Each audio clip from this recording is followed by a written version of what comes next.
আজ আমরা এসেছি কেষ্টপুরের মাছের মেলায়। যেহেতু মেলাটা একটু ভেতরের দিকে, মানে একটু জঙ্গলের দিকে, তাই জন্য অনেকটা হেঁটে হেঁটে যেতে হচ্ছে। ভিড় দেখে তো আমি জাস্ট অবাক, মাছের মেলাতেও যে এত ভিড় হতে পারে সেই আইডিয়া আমার ছিল না। আর একটা কথা, নামে মাছের মেলা হলে কি হবে, এখানে মাছের সাথে সাথে আরও বিভিন্ন ধরনের খাবার, খেলনা, সবজিপাতি অনেক কিছু বসেছে। নর্মাল মেলাতে যা কিছু থাকে তার অধিকাংশ জিনিসই তোমরা এখানে পেয়ে যাবে। এখানে নাকি অনেক বড় বড় মাছ এসেছে, তাই জনসমুদ্র ঠেলে আমরাও চললাম মাছ দেখতে। যদিও মাছ প্রায় শেষ, সকালের দিকে যারা এসেছিল অনেক মাছই কিনে নিয়েছে। এখানে শুধু কাঁচা মাছ নয়, মাছ ভাজাও পাওয়া যাচ্ছে, এমনকি কাঁচা মাছ কিনে দেওয়ার পর মাছ ভেজেও দিচ্ছে। মাছ দেখতে দেখতে আমরাও ঠিক করলাম যে মাছ ভাজা খাওয়া যাক।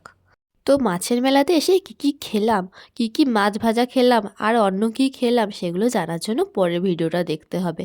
আজকের ভিডিওটা এইটুকুই, আজকের মতো এইটুকুই, বাই বাই।